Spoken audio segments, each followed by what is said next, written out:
es Puro Marketing, el podcast de Puro Marketing con Santiago Hernández.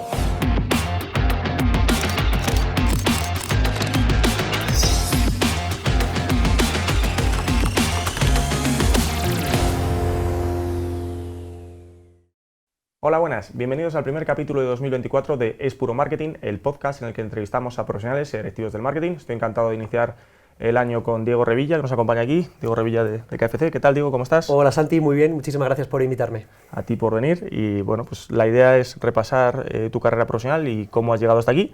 Después haremos una serie de preguntas sobre tu posición actual dentro de KFC y remataremos con las preguntas que les hacemos a todos. Entonces, bueno, como decía, vamos a intentar repasar tu carrera y empezamos por el principio. Estudiaste AD y Marketing en la Universidad de Alcalá. ¿Esto de hacer las dos fue porque no lo tenías muy claro, porque no te fiabas de las posibilidades del marketing para darte un futuro? Pues la verdad, Santi, que estudié AD porque era pues lo típico, acabé el bachiller y dices, oye, pues lo que más me había gustado era economía en bachillerato, era la asignatura, las asignaturas así me gustaban y era la que más posibilidades tenías también un poco de irte fuera. Y nada, pues empecé con la parte de AD, pues eso, al final más economía, empresa, y al final pues decidí especializarme en la rama de marketing, a diferencia del 95% de mis compañeros que fueron más por toda la parte de auditoría, contabilidad, y de hecho muchos están trabajando ahora pues eso, en consultoras principalmente. Y bueno, pues yo fui un poco más el rarito en ese momento que tiró por el marketing. Y la verdad que no me arrepiento, al final me ha aportado muchísimo. Es verdad que se sigue asociando también un poco todavía el marketing a creativos y demás, entonces yo no me considero una persona especialmente creativa, pero me considero una persona muy, muy analítica. Entonces al final, cuando vi en la carrera, pues a nivel de presupuestos, a nivel de Excel y luego ya la experiencia laboral, dije, ostras, que es que al final hay una parte que, sobre todo las personas que no conocen tanto el mundo del marketing, desconocen, porque asocian totalmente el marketing a publicidad exclusivamente, a anuncios y demás. Entonces, bueno, decidí tirar por ahí y la verdad que muy bien, o sea, aquí estamos. No nos dedicamos a tumbarnos en un sofá a lo Mad Men a pensar ideas únicamente. No. Has dicho que uno de los motivos por los cuales estudiaste ADE era porque era de las carreras que más oportunidades te daban de irte fuera. Te has ido fuera 3 veces, ahora vamos a ir repasando. La primera, te fuiste de Erasmus a Irlanda, si no me equivoco. ¿Qué te aportó? Pues Irlanda fue un todo para mí, o sea, realmente fue la experiencia de pues, salir fuera de España, conocer una universidad, que encima Irlanda pues al final es un país anglosajón, que pues cuando ves las universidades americanas en la tele y todo eso, pues se parecía mucho más, o sea, pues venías de una universidad en España y llegas a un campus, llegas a tener taquillas, estás en un equipo de repente de natación universitario con tu sudadera, o sea, era todo muy cinematográfico, la verdad que me encantó. Y luego es una educación muy diferente, o sea, es verdad que al final un Erasmus lo que te permite pues es presentar en inglés delante de 100 compañeros, hacer grupos pues con gente de varios países, y luego sobre todo una de las cosas que más me gustaron fue toda la experiencia que rodea a la docencia, y sobre todo lo que más me dio curiosidad es la parte de los exámenes. O sea, en España pues vas a tu clase, haces un examen. Pero, por ejemplo, universidades en Irlanda alquilaban salones de bodas y pabellones gigantes para toda la universidad, contrataban a jubilados y personas en desempleo para vigilar exámenes, a los Erasmus nos vigilaban hasta el diccionario, que no tuviera nada, o sea, era como si fuera eso, de repente te ponías súper nervioso para hacer un examen encima, entonces es verdad que era todo como muy profesionalizado, que es verdad que luego cuando llegué a España y ves el cambio, pero fue una aventura maravillosa y lo que me cambió un poco el chip también para seguir viviendo fuera y explorando pues diferentes posibilidades por ahí. Eso te voy a decir, pero te gustó tanto la experiencia Erasmus que te hiciste un segundo Erasmus, en este caso para irte a hacer prácticas a Budapest, en un proyecto de transformación digital asociado a algo que a mí me encanta, que es el mundo del vino. Si nos puedes contar en qué consistía. Pues bueno, más que del vino era de las vides, o sea, era un poco menos glamuroso porque era más de la parte del campo. Pero bueno, este segundo Erasmus, que bueno, es el Erasmus Prácticas, saqué partido un poco al ingreso de España en la Unión Europea, porque es verdad que a diferencia de la beca Erasmus normal, aquí tienes que buscar una experiencia fuera, un trabajo, presentar un proyecto para que te den esa beca y puedas irte fuera. Entonces es verdad que en Hungría, en Budapest, fueron los primeros que me dijeron que sí, y dije, oye, para adelante. Entonces se trataba de una empresa tecnológica de 4 ingenieros agrónomos húngaros, que en Hungría hay bastante vino, yo lo desconocía, pero está el vino Tokai, que es un vino dulce, un vino blanco muy, muy bueno, muy rico.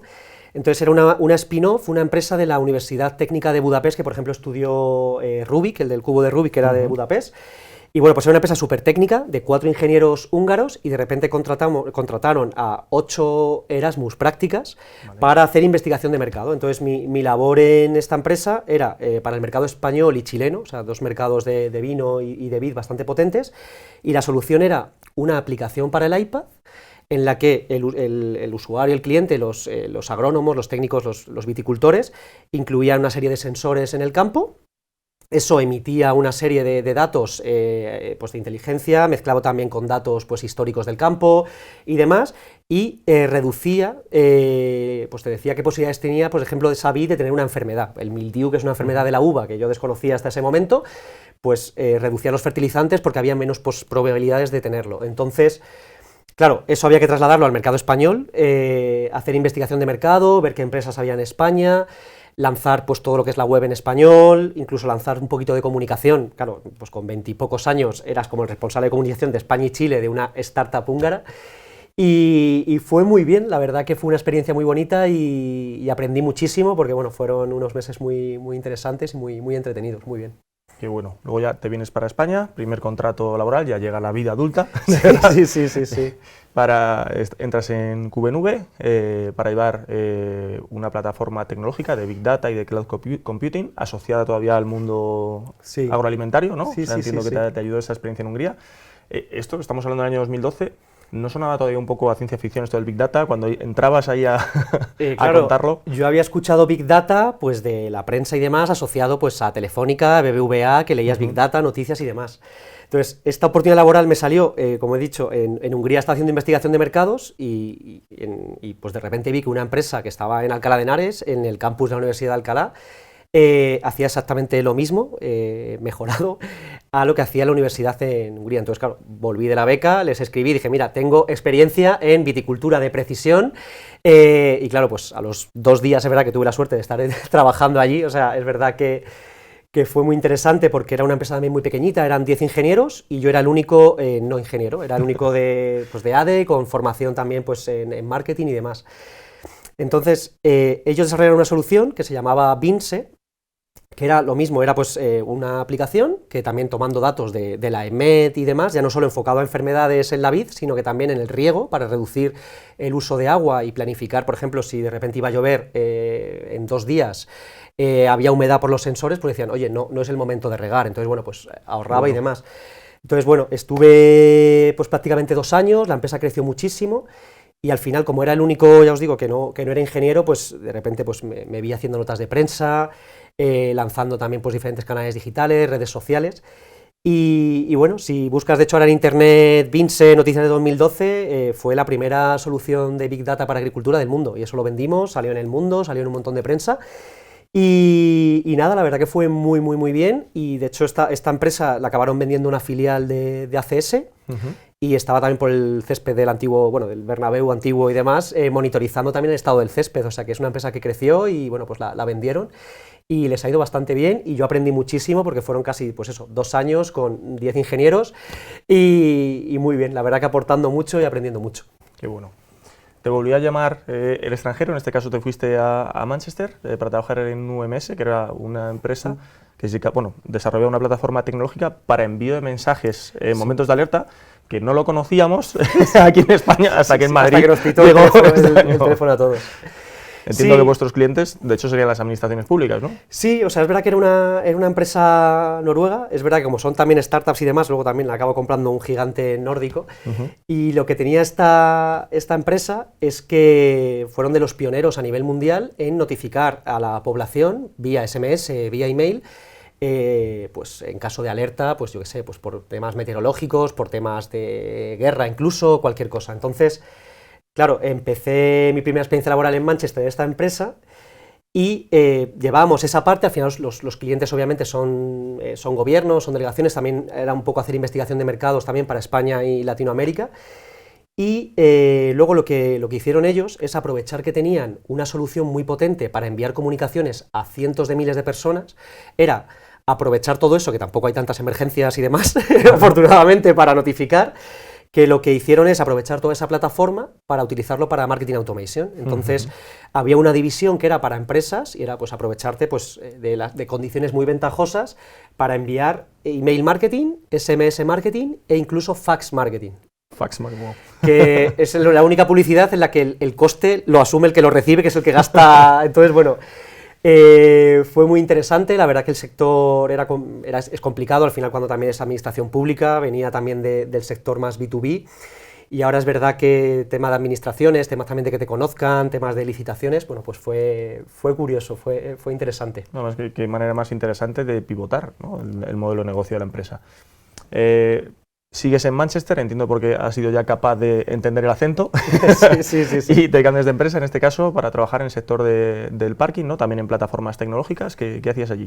Sí, la verdad que no tenía ningún background tecnológico y demás, me encantaba la tecnología, pero es verdad que he ido enfilando y acabé siempre en empresas tecnológicas.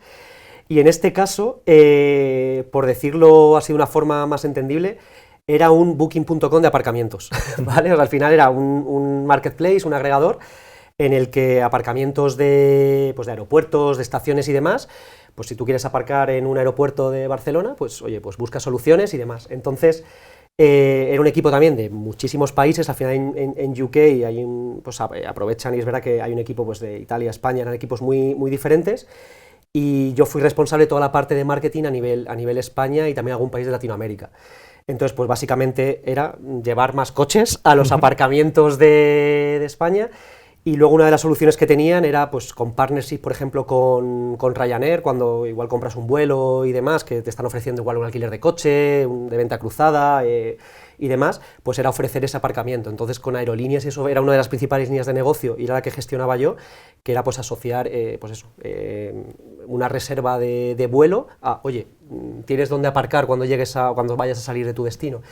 Y la verdad que muy bien, y Manchester fue maravilloso, aunque es verdad que parezca que tiene mala prensa y demás. Yo creo que es la ciudad de Inglaterra con más calidad de vida y hay muchísimas oportunidades laborales. Es verdad que hay muchísimo español, es verdad que igual no aprendí tanto inglés, desde jugadores del Manchester United hasta en cualquier servicio, en cualquier trabajo encontrabas gente de España.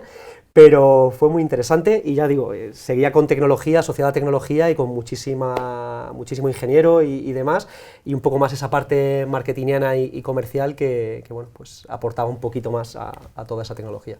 Y a nivel musical es la leche, todo el sonido. A nivel musical, sí, a nivel musical y demás, Oasis y todo eso, sí, no, y muchísima escena cultural, es maravillosa.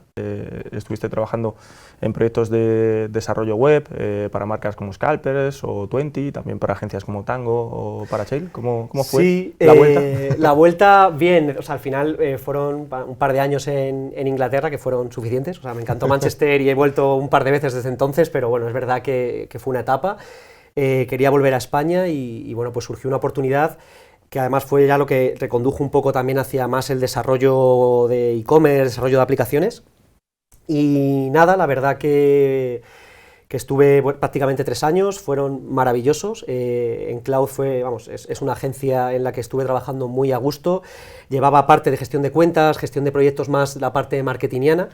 Y bueno, pues por ejemplo desarrollamos el segundo e-commerce que lanzó Scalpers, que ha crecido exponencialmente. Estuvimos, por ejemplo, con 20 Mobile, toda la parte enfocada a musicales, por ejemplo, a festivales de música y demás, que tenían su moneda virtual, los Twents, que eran como los tokens. Entonces eran proyectos tecnológicos, aplicaciones, e-commerce, pero muy enfocado al mundo del marketing. Y nada, pues al final es verdad que lo que me permitió es pues conocer diferentes verticales, diferentes proyectos, aprendí mucho y bueno, tengo un muy buen recuerdo y la verdad que yo creo que es donde más he aprendido en mi vida. Al final yo creo que cuando estás en una agencia, una consultora y demás, es cuando absorbes un montón de contenido y tienes una cantidad de información de diferentes fuentes, de diferentes tipos de cliente, que te crea ahí un valor añadido interno muy, muy potente.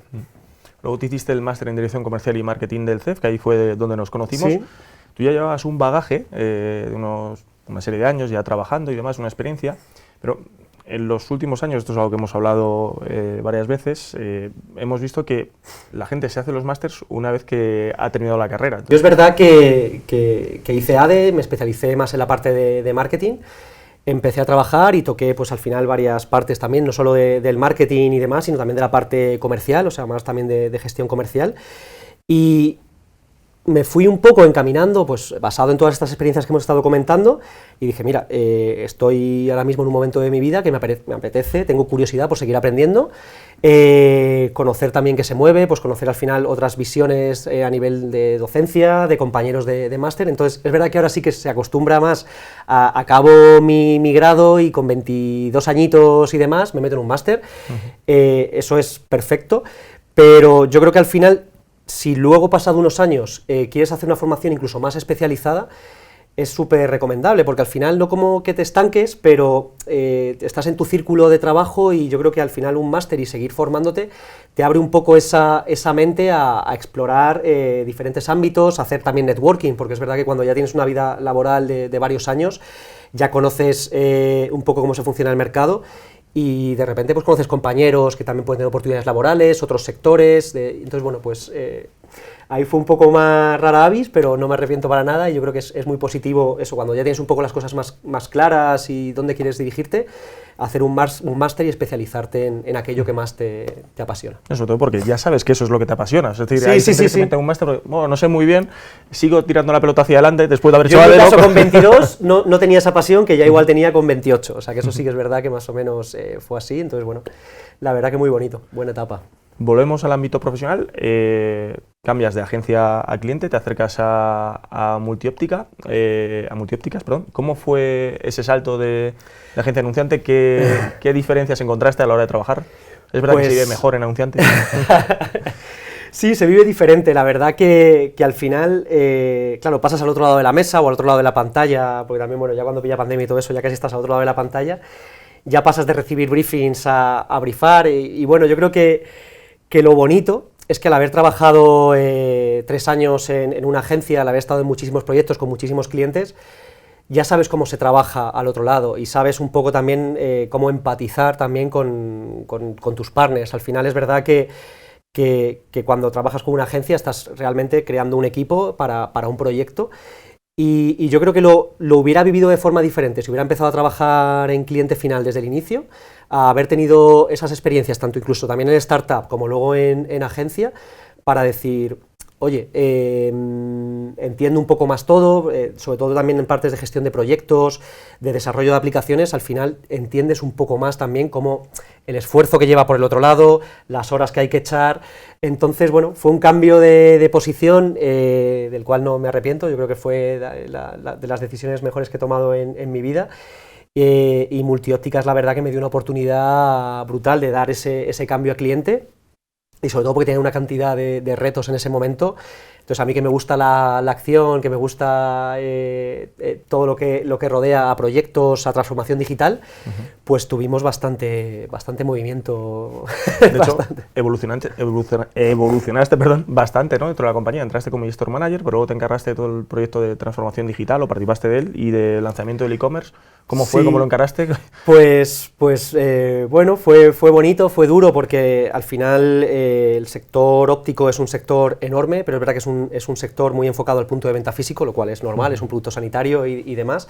Entonces es verdad que ahí el marketing digital, incluso vender gafas o lentillas online y todo eso, es verdad que no es tan antiguo como igual, pues yo que sé, vender libros online o hacer una reserva de un hotel. Entonces es verdad que ese cambio de mentalidad a nivel de tanto del cliente como obviamente a nivel interno, tuvo proyectos que, bueno, pues sobre todo al inicio del lanzamiento del e-commerce, o sea, no hubo migración porque fue el primer e-commerce que se lanzó, y luego sobre todo fue muy retador todo el tema de marketing automation, o sea, al final se pasaba de una estructura con Microsoft y demás, y de repente pues entró Salesforce y bueno, pues entraron ahí, pues al final Salesforce es potente, es como un Ferrari, y claro, de repente de no tener nada a tener Salesforce, pues claro, era Commerce Cloud de plataforma de e-commerce, toda la parte de marketing automation.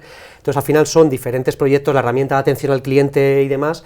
Entonces fueron varios proyectos, bueno, pues que había que gestionarlos, había que trabajar con agencias, con consultoras. Y yo creo que hicimos cosas muy chulas, muy divertidas. Lanzamos el probador virtual, que fuimos la primera empresa que lanzó un probador virtual de gafas de sol, que al final, pues oye, para tomar la decisión mucho más sencillo.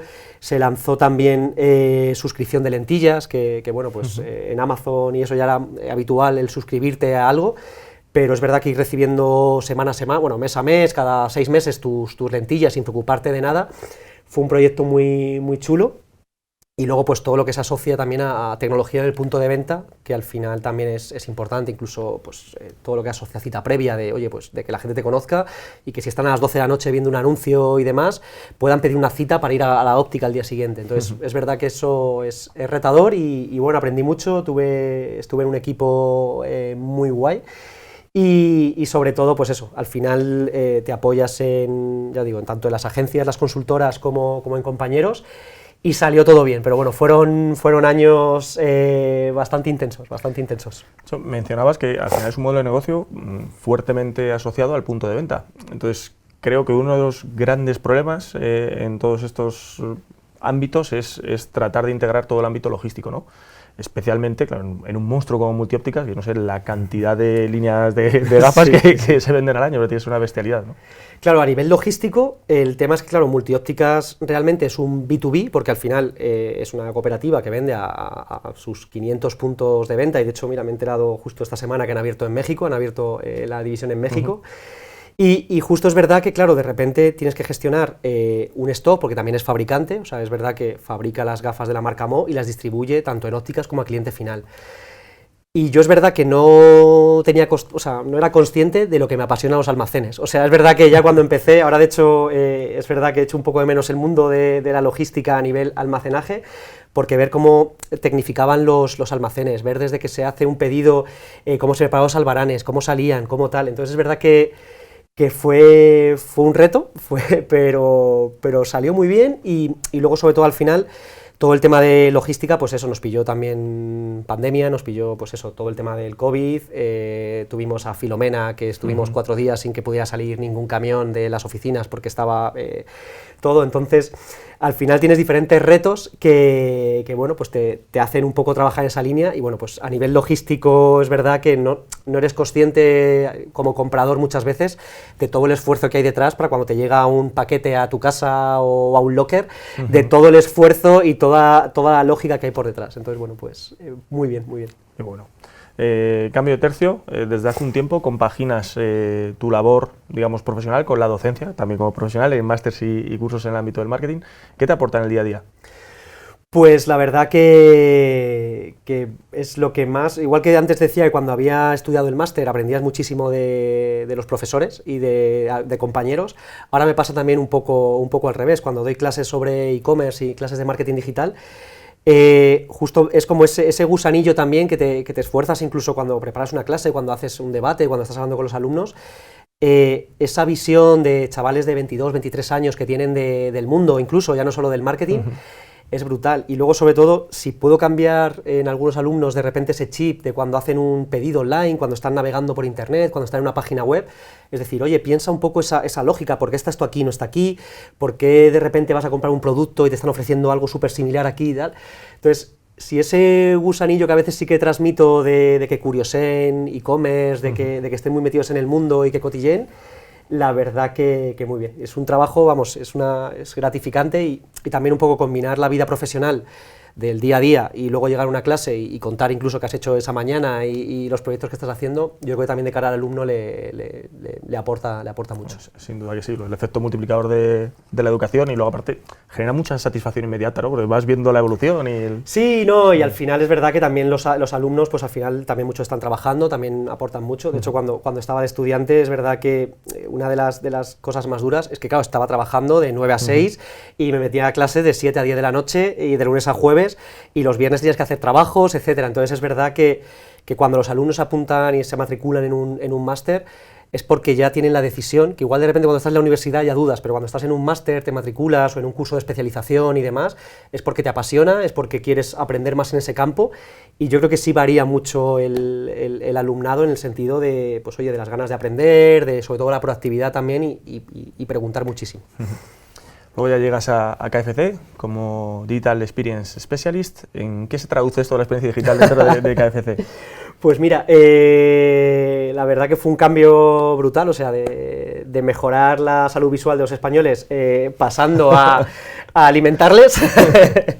Fue un cambio muy bien y bueno, la verdad que pues experiencia digital engloba muchísimas cosas. Al final es verdad que los usuarios asociamos la experiencia digital a únicamente lo que ocurre cuando estás en tu casa con una pantalla, pero va muchísimo más allí. O sea, al final todos los touchpoints que tienes como cliente potencial, siempre hay tecnología, siempre hay pantallas y es muy complicado, y sobre todo en el sector en el que trabajo de quick service restaurant, de comida rápida, es verdad que hay muchísima inmediatez. Entonces es verdad que en transmitir de repente a nivel digital el olor a la cocina recién hecha, transmitir incluso con la imagen, todo eso. Entonces, bueno, pues un poco toda esa experiencia digital lo que va llevando es al usuario cuando va a hacer un pedido en restaurante, pues en un kiosco, de repente un usuario que quiere consultar promociones, ofertas, que quiere recibir un email, un email de marketing,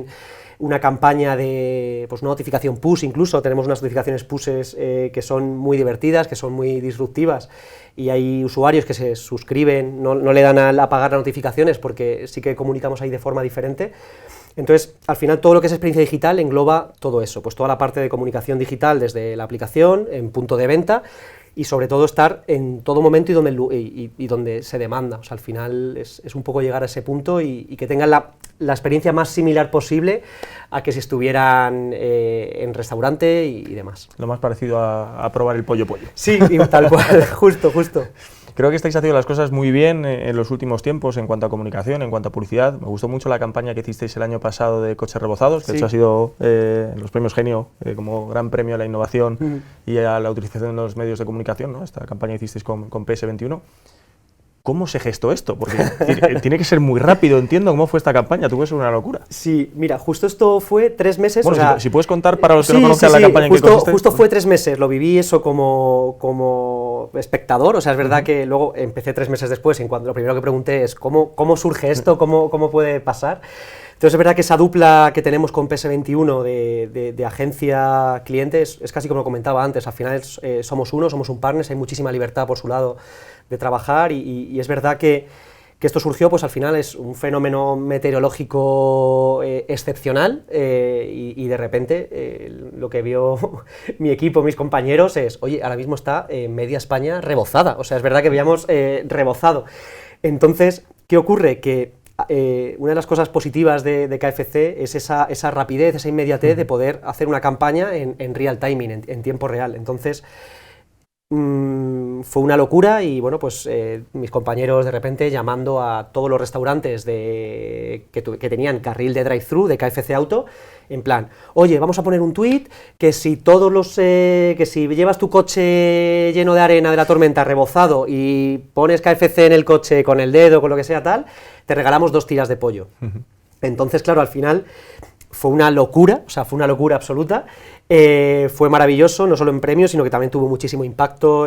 Prensa se hizo, ya te digo, yo en ese momento era cliente, no formaba parte del proyecto hasta 2 mesecillos después. Y bueno, todavía se habla de ese momento, recuerdan, y yo creo que es un poco lo bonito del mundo del marketing, que es que muchas veces estamos todos pensando, y siempre estamos pensando en el largo plazo y a nivel sobre todo estratégico, pero joder, de repente aprovechar un momento puntual, algo extraordinario para que los usuarios conozcan tu marca, para que sea divertido y que incluso en un momento también, que oye, pues tengo el coche lleno de barro, pudieran buscarle una forma divertida y oye, pues aprovechar y tener pollo gratis, que no está mal. Otra de las que más fuerte han pegado en los últimos tiempos fue la, no sé si decir Eduardo, que también se ha hecho ganadores de un EFIS y también la puedes contar porque me parece muy buena. Sí, a ver, al final Eduardo surgió de un meme, o sea, es verdad que bueno, pues en Twitter, bueno, KFC España es la empresa española que más interacciones tiene en redes sociales de lejos, y es verdad que no hay que encontrar a veces el porqué a las cosas, eso es también importante comentarlo. Y es que resulta que todo nació de un meme en Twitter y salió pues un muslo de pollo y Eduardo debajo, la palabra Eduardo, el nombre Eduardo. Entonces, a raíz de eso, pues dijeron, oye, vamos a aprovechar que esto ha sido un éxito y vamos a hacer una campañita centrada en eso. Entonces, la primera campaña que se hizo fue un anuncio, un spot tipo Galería del Coleccionista, en el que se destacaba como pues, las cualidades y virtudes del muslo de pollo, que costaba €1, que podía pagarse en cómodos plazos en un solo plazo, y que venía con una bolsita con el nombre Eduardo. Brutal, ¿vale? Entonces, bueno, de repente eso se vendió increíblemente, y al año siguiente, hace 2 años, se lanzó el adorno navideño, ¿vale? De Eduardo. Entonces, ¿qué campaña fue esta? ¿Qué se hizo?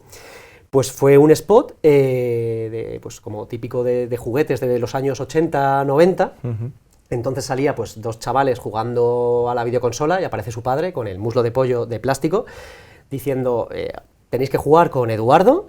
Y bueno, pues es un anuncio en el que se ven los chavales jugando con Eduardo, pues haciendo de todo, cantando, bailando, metiendo en la bañera y obviamente pudiéndolo poner en un árbol de Navidad como un adorno. Entonces, claro, de repente teníamos en hogares españoles muslos de pollo de plástico colgados al lado de las tradicionales bolas rojas y demás. Y luego la última campaña, que ha sido estas Navidades pasadas, hace apenas 2 meses se lanzó, fue Oduagdo, que bueno, pues ya fue el culmen, que fue el perfume de KFC. Entonces, claro, el packaging tiene la forma del muslo de pollo de Eduardo, y el aroma, es verdad que muchos usuarios preguntan en redes sociales si olía a pollo frito y demás, ¿no? O sea, huele muy bien, es una fragancia unisex y tenía pues esa reminiscencia un poco a las especias y demás utilizadas en la receta original del pollo de KFC. Entonces, bueno, la campaña fue muy hype. Y bueno, es verdad que se transicionó muy bien a toda la parte e-commerce, toda la parte digital, que es en la que luego, claro, de repente, cuando me siento con el equipo de comunicación y demás, y nos dicen, vale, hay que vender una fragancia con muslo de pollo en la aplicación. Entonces es verdad que eso sí que se ha hecho muy, muy bien, porque hemos trasladado toda esa capa de comunicación a nuestra aplicación. Entonces, esos 3 productos se vendieron de forma exclusiva en la aplicación de KFC. Entonces, bueno, pues también, obviamente, el usuario se descargaba la aplicación y demás, tenía una experiencia más cercana, y bueno, pues hemos vendido más de 25.000 perfumes, se agotaron, de hecho, o sea, se vendieron 25.000 en apenas unos días. Y ahora incluso se revenden en plataformas de economía colaborativa y lo venden por 5, 6, 7 veces el precio, que eran €3,99. Entonces, si te metes en una aplicación de venta de segunda mano, es una locura. Entonces, bueno, la ley del mercado también es verdad, pero sí, es una locura. Ya os digo, no hay que encontrar el porqué, pero es maravilloso. O sea, al final, estar viendo las ventas día a día y estar en Analytics y ver de repente los usuarios que están añadiendo una fragancia que encima no habían olido, porque luego se vendió un poco más tarde en restaurante y podías testearla porque había un tester como si fuera un perfume en una perfumería.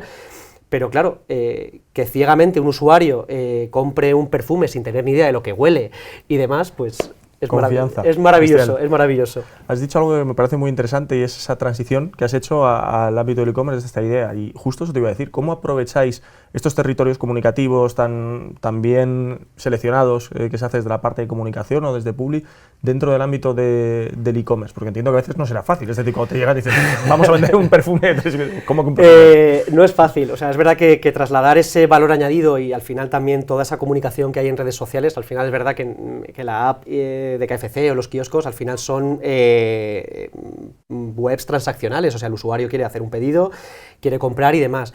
Pero es verdad que esa transición de ir trasladando todas estas campañas de una forma coordinada para que tenga reflejo en los puntos de venta digitales es brutal. Y ya te digo, aplica tanto a ventas en aplicación como en página web, como todo lo que se relaciona con el marketing automation y con el CRM, de al final, oye, pues todas las comunicaciones tienen ese toque KFC que al menos te saca una sonrisa cuando lo ves. De hecho, yo creo que eso es uno de los puntos clave, ¿no?, que está teniendo KFC, que se ha hecho con un estilo propio, de una comunicación muy determinada, a la gente le gusta, se aprovecha mucho el humor. Yo creo que ahí, bueno, lo estáis haciendo todos muy bien. O sea, Kerman me parece sí, muy crack también, muy genio.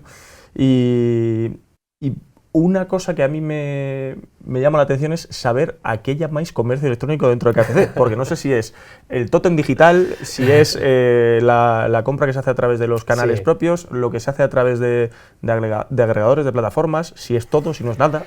Sí, nosotros es verdad que más de e-commerce hablamos de ventas digitales, o sea, para nosotros una venta digital es toda aquella venta que no se hace en el mostrador del restaurante o en el carril de KFC Auto. Entonces, para nosotros una venta digital es los kioscos, los tótems que están en los restaurantes para pedir, es la aplicación de KFC y la web de KFC con los diferentes servicios de pedir a domicilio, pollo frito en tu casa, de ir a recoger el pollo al restaurante, que es el servicio que llamamos Ya Voy Yo, que lo renombramos de click and collect, pick up, recoger, es verdad que no había una palabra... Hazlo fácil. Y demás, entonces dijimos, oye, Ya Voy Yo, es verdad que lo tenemos tanto para ir al restaurante como para ir al canal de Drive, al canal de Auto.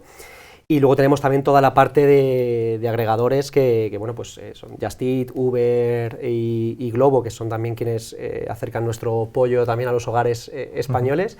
Y es verdad que ha habido un crecimiento exponencial de todas estas ventas, principalmente por los kioscos en restaurante, porque al final yo creo que nos pasa mucho que cuando vas a un restaurante de comida rápida, tienes esa libertad de elegir, de igual pues cuando vas a un mostrador tienes que estar pensando y demás, entonces bueno, pues al final el usuario ya está acostumbrado a un e-commerce, entonces es un e-commerce que tiene un comportamiento diferente, porque ya os digo, una web puro transaccional, pero tiene que ser sencilla, tiene que ser clara, también estás llegando a público diferente, porque la misma navegación, el mismo kiosco en un restaurante turístico de la costa española que en otro sitio pues igual de una capital del interior. Entonces, bueno, pues ventas digitales, hablamos más que de la parte de e-commerce porque es prácticamente todas estas ventas que hacemos a través de una pantalla. ¿Y se puede saber más o menos qué mix tenéis entre restaurante y...? Pues en KFC España somos de los países que estamos más digitalizados dentro de KFC en el mundo y tenemos la mayor parte de las ventas ahora mismo, afortunadamente, por la parte digital que me toca, son ventas digitales. Es verdad que ahí tiene mucho peso el e-commerce del kiosco, que es el rey de las transacciones, pero bueno, también, como digo, nos apoyamos muchísimo también en nuestra aplicación y en los agregadores. Bueno, de hecho, ya que mencionas a los agregadores, os ayudan a llevar el pollo a los hogares españoles, pero entiendo que tienen una problemática asociada y es que se comerán parte de vuestro margen, así que me imagino que agradecidos estáis, pero que también trataréis de llevarles a los clientes a través de los canales propios, ¿no? Sí, al final son nuestros partners, son quienes de repente pues un usuario está en su casa con una aplicación y no sabe qué pedir y oye, pues navega, nos conoce. Pero ahí también tenemos la oportunidad de que al final, si vendemos en nuestro canal propio, todo ese valor añadido y toda esa comunicación de marca que hacemos la puedes transmitir en tus canales. Obviamente al final todas las aplicaciones, como ocurre en cualquier marketplace, como si vendes tu producto en Amazon y demás, pues oye, al final lo vas a vender, te sirve de plataforma, pero no puedes igual transmitir todo ese valor añadido que tienes a nivel incluso de comunicación, que ya sabéis que en nuestro caso es muy potente. Entonces lo que tenemos que hacer es, lo que estamos haciendo ahora mismo es apostar fuerte por la aplicación, por el delivery propio, oye, que puedes pedir tu pollo a domicilio a través de nuestra app, que la gente conozca el servicio. Y sobre todo pues con estas promociones, campañas específicas muy de comunicación, muy, ya os digo, tanto del equipo de PS21, como Tabaco también, que nos en alguna campaña también nos ha estado ayudando muchísimo, tipo Eduardo, y apoyarnos un poco en todos ellos para seguir creciendo. Al final al final también muchos usuarios nos conocen y bueno, tenemos la diferencia esa de que en nuestro canal propio podemos comunicar cosas que en un agregador obviamente no puedes comunicar, porque bueno, igual sí que sé, o sí, a ver, sería divertido, pero no. ¿Y cuáles son los factores claves de decisión en una toma que para mí es tan instantánea como es el fast food o como lo llamáis el quick service, ¿no? Sí, QSR, el Quick Service Restaurant, sí. ¿Me repite la pregunta, perdona? Sí, ¿cuáles son los factores clave de decisión? O sea, ¿qué está pensando alguien o cuál es su funnel de conversión? El funnel de conversión es verdad que es diferente a cualquier e-commerce, o sea, es verdad que es real timing, o sea, es verdad que es un sector que es muy veloz y si un usuario tiene hambre a las 2 de la tarde de un miércoles porque está en la oficina, si no estás en ese momento, le pierdes. O sea, es posiblemente porque luego ya en el horario de la cena, igual cena en casa, igual tiene plan con amigos y está cenando en un restaurante, etcétera. Entonces es verdad que si comparamos, por ejemplo, con el sector más retail, Sí que tenemos toda esta parte de, oye, pues del carrito abandonado y demás, que bueno, pues se puede lanzar a las 24 horas, 48, una semana, de oye, tienes esta sudadera en tu carrito y no has comprado. Aquí el hambre es cuando cae. Pasado 3-4 días y igual sigue haciendo frío y te hace falta esa sudadera, ese abrigo, pero en nuestro caso esos journeys se activan incluso a los 10 minutos. O sea, es verdad que por eso las aplicaciones tienen que ser lo más sencillas posibles, lo más ágiles, facilitar muchísimo el registro, la recurrencia, porque, ya os digo, además el usuario hace un pedido, si lo va a recoger en un restaurante, está haciendo un pedido porque se va a acercar igual en 10-15 minutos a recoger ese pedido. Entonces, al final, esa sencillez y esa agilidad también de conexión con restaurante, esa planificación, es lo que marca un poco esa diferencia, pero sí es retador, y la verdad que es de las mayores diferencias que hay con el sector retail, por decirlo así, es esa inmediatez. Bueno, pues estamos llegando a la recta final. Como te decía, te vamos a hacer las preguntas que les hacemos a todos los invitados. No tiene nada que ver con el dinero o con la vida sexual, o sea, que puedes estar tranquilo. La primera de ellas es, ¿cuál es el briefing más raro que has dado o que te ha tocado dar?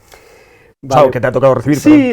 El que, pues mira, uno de los más raros, o bueno, curioso que he recibido, fue pues bueno, trabajando en agencia y bueno, también trabajamos, además de con clientes, muchísimo emprendedor. Entonces al final eran, pues oye, un montón de emprendedores llegaban briefings para hacer su primera aplicación, su primer e-commerce, y ayudarle en esa parte tecnológica que igual ellos no tenían. Entonces nos llegó un briefing para lanzar una aplicación para ligar a través del deporte.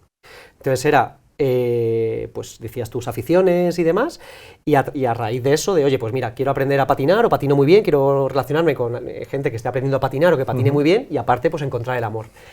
Y bueno, es verdad que al final se acabó lanzando, no, es verdad que ya no existe, pero bueno, fue un briefing que de repente lo recibimos y fue pues sobre todo porque claro, para hacer benchmarking y demás, pues para entender un poco todo, creo que nos bajamos como 12-13 aplicaciones de citas para entender un poco ese benchmark. Entonces bueno, más que extraño, pero bueno, sí que fue diferente, pero fue muy divertido. Pues sobre todo contárselo a la novia, ¿no? Porque, no, estoy trabajando, cariño. Luego, la siguiente es, ¿cuál es el mayor éxito de tu carrera? Y también, como contrapunto, la mayor cagada que hayas tenido y que se pueda contar. Vale, éxito quizás más que igual algo exitoso, yo creo que algo que me ha llevado un poco a quien soy y que yo creo que he tenido mucha suerte, es como he estado comentando durante la entrevista, es ir descubriendo mi camino hasta que bueno, me he encontrado y me sigo encontrando. Entonces yo creo que una de las cosas principales es las personas con las que he trabajado. Yo creo que mi mayor éxito ha sido conocer a compañeros en diferentes empresas que me han aportado muchísimo, que ahora mismo son amigos. Y yo creo que el mayor éxito es ese, es el de haber podido hacer mi camino y haber llegado hasta donde soy, y justo haber dejado pues compañeros, agencias, partners con los que seguimos trabajando hoy en día. Y mayores cagadas, porque igual te digo un par de ellas más que una. A ver, al final el sector e-commerce, sector CRM, son sectores en los que es verdad que hay mucho riesgo, porque al final estás comunicando a muchos usuarios, tienes mucho tráfico.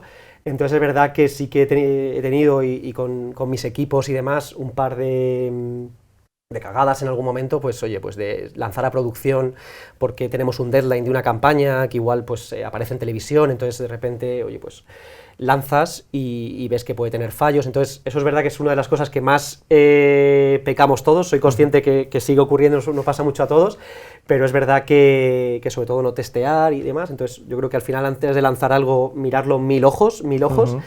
Y luego pues también relacionado con marketing automation y con CRM, tuve una experiencia también con el equipo, que fue lanzar un journey, una comunicación de una campaña que no había salido. Entonces, bueno, pues tuvimos que rectificar, se envió a bastantes usuarios, y bueno, son cosas que pasan afortunadamente una vez, que ya está, se aprende.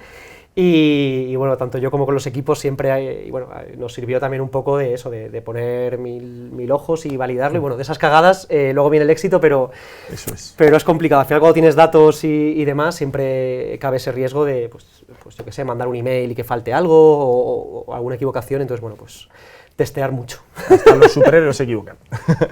La siguiente, ahora que estamos iniciando 2024, como decíamos, aunque bueno, el podcast se puede escuchar ahora o en 2070, pero bueno, ya que estamos empezando el año, ¿cuáles son las tendencias que ves que están por llegar, más allá de la inteligencia artificial, que doy por hecho que hablar de A ver, es que la IA está tan metida en todo, o sea, es verdad que ahora incluso hablas con cualquier partner, y es, oye, vamos a... Entonces, Yo creo que al final, dentro de la IA, que abarca tanto y demás, todo lo que implique automatización, por mínimo que sea, o sea, la automatización de procesos, al final los compañeros, las agencias, estamos todos mucho más especializados, hay 1000 tareas repetitivas que podemos estar evitando, entonces todo lo que pueda dedicar todo el equipo, esfuerzo a planificación, análisis, preparación y todas esas tareas rudimentarias que la tecnología puede ayudar para no tener que hacerlas o supervisarlas y ya está, es brutal.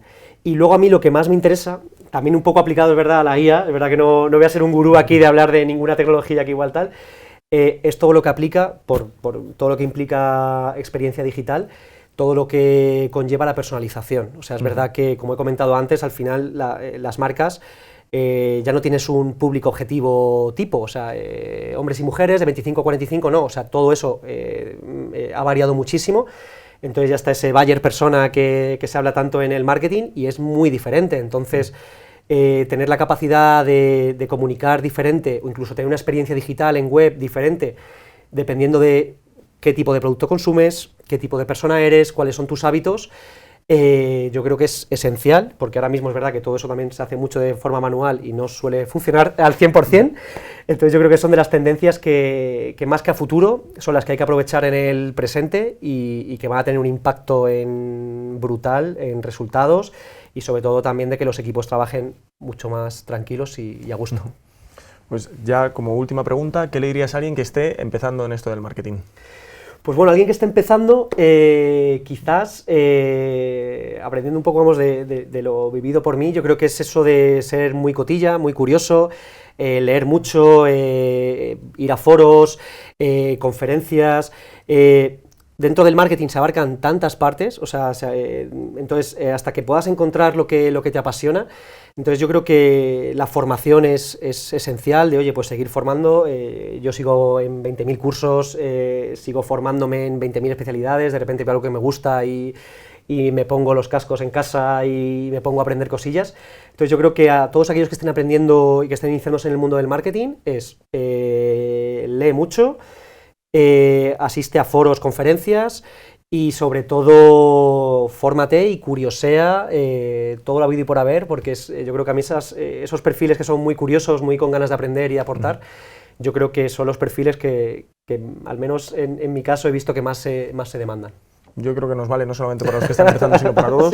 Sí. Pues Diego, un verdadero placer haberte tenido aquí, espero que hayas estado a gusto. Muy a gusto, muchas gracias, Santi. Encantado. Y nada, a vosotros muchas gracias por estar allí al otro lado. Si os ha gustado, pues recordad suscribíos y recomendarnos. Y en el caso que no, pues recomendarnos también y que se fastidien. Muchas gracias. Es Puro Marketing, el podcast de Puro Marketing, con Santiago Hernández.